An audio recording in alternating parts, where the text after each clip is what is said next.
ప్రభువైన యేసుక్రీస్తు పరిశుద్ధమైన నామంలో ఈ ఉదయకాలపు శుభములు దేవుడు మిమ్మల్ని అందరినీ దీవించునుగాక.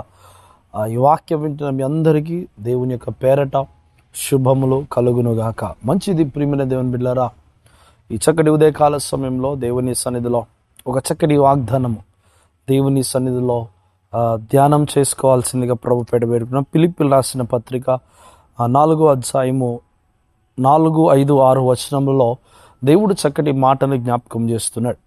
ఫిలిప్పీ సంఘానికి పౌలు గారు రాస్తున్న ఉత్తరాలలో పౌలు గారు ఫిలిప్పీ సంఘానికి చెప్తున్న మాట ఏంటంటే, ఎల్లప్పుడూ ప్రభువునందు ఆనందించుడి, మరలా చెప్పుదును ఆనందించుడి, మీ సహనమును సకల జనులకు తెలియపరచునుడి, ప్రభు సమీపంగా ఉన్నాడు, దేనిని గూర్చి చింతపడకుడి, కానీ ప్రతి విషయంలోనూ ప్రార్థన విజ్ఞాపనల చేత కృతజ్ఞతాపూర్వకంగా మీ విన్నపములను దేవునికి తెలియచేయడి.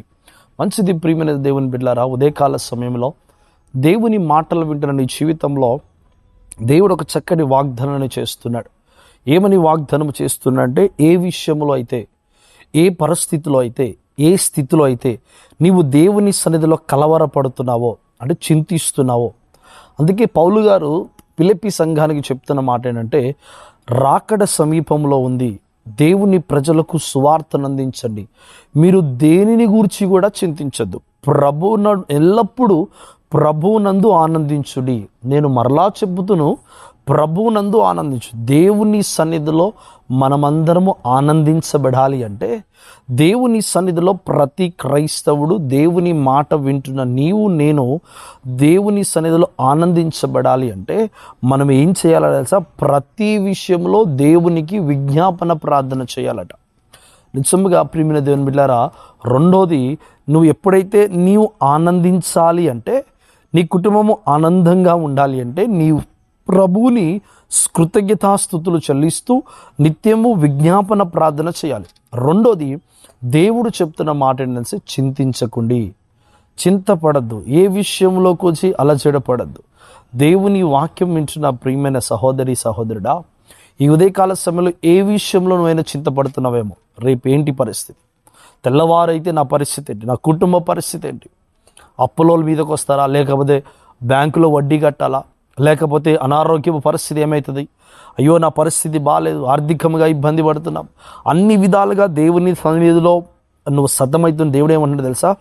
నీవు దేనిని గురించి చింతపడకు. ఎందుకు చింతపడద్దు అంటే, నీవు దేవునిని నిత్యము విజ్ఞాపన ప్రార్థన చేయమన్నాడు. Let's give intercessory prayer to God.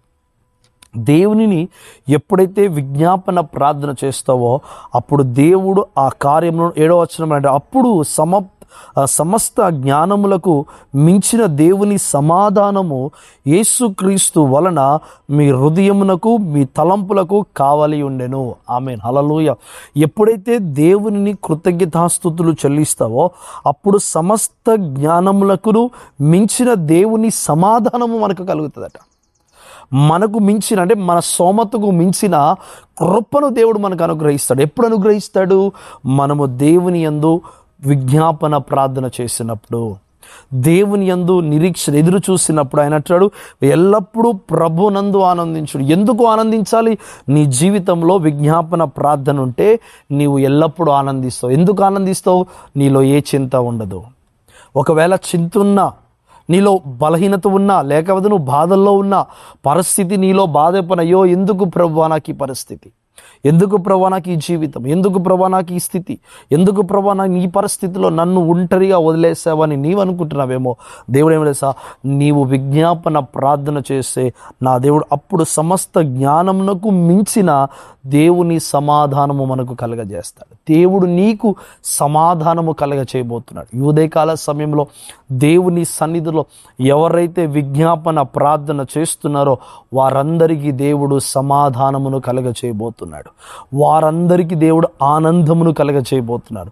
వారందరి చింత యావత్తులను దేవుడు సఫలపరచబోతున్నాడు. నా ప్రియమైన దేవుని బిడ్డలారా, దేవుని మాటలు వింటున్న నీ జీవితంలో దేవుడు సమాధానమును కలగచేయబోతున్నాడు, ఆనందమును కలగచేయబోతున్నాడు, ఆశీర్వాదాన్ని కలగచేయబోతున్నాడు, కృపను కలగచేయబోతున్నాడు. నిన్ను ఆనందకరముగా నీ కుటుంబాన్ని దేవుడు నడిపించబోతున్నాడు. నీ కుటుంబ చింత యావత్తులు సమస్తమును ఆయన సఫలపరిచి ముందుకు నడిపించబోతున్నాడు. ఏ విషయంలో కూడా భయపడకు, చింతపడకు, దిగులు పడకు, బాధపడకు. నీవు దేవుని యందు విజ్ఞాపన ప్రార్థన నీవు చేసినప్పుడు నా దేవుని సమాధానము నీకు కలుగునుగాక. నా దేవుని సమాధానము నీకును నీ కుటుంబానికి ఈ ఉదయకాలము దేవుని మాటలు విన్న మీ అందరికీ నా దేవుడి సమాధానము నీకును నీ కుటుంబానికి కలుగునుగాక. ఆమేన్. మంచిది, మనమందరం తల వంచుకుందాం, ప్రార్థన చేసుకుందాం. పరిశుద్ధుడా, ప్రేమగల తండ్రి, నీకు వందనాలు.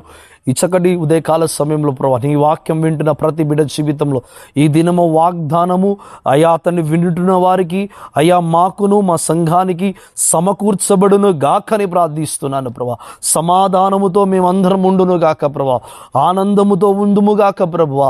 నిత్యము ప్రార్థన విజ్ఞాపన చేత మా జీవితాలు ముందుకు సాగుదుము గాకని ప్రార్థిస్తున్నాను. ఏ విషయంలో కూడా చింతించకుండా ప్రభువా, అయా నీ సమాధానముతో మా బ్రతుకులు, అయా తన ఈ కుటుంబాలు ఈ ఉదయకాల సమయంలో ఈ మాటలు ప్రార్థన వెలకి ఏకీభవిస్తున్న వారి జీవితంలో అనుగ్రహించబడును గాక అని ప్రార్థిస్తూ దీవించి ఈ దినమంతా వారి ప్రభా ఆరోగ్యపరముగా వారి ప్రయాణంలో, వారి బిడ్డల ప్రయాణంలో ప్రభా, వారి చదువులలో, ఉద్యోగాలలో, ఎగ్జామ్స్లలో అన్ని విధాలుగా మీరు తోడుగా ఉండి కాపుదల దయచేసి బలపరచమని యేసు నామంలో అడిగి వేడుకుంటున్నాము తండ్రి. ఆమేన్, ఆమేన్. మంచిదమ్మా. దేవుడు మిమ్మల్ని అందరినీ దీవించి సమాధానము నీకును నీ కుటుంబానికి దేవుడు కలగజేయబోతున్నాడు. ఆమేన్, ఆమేన్.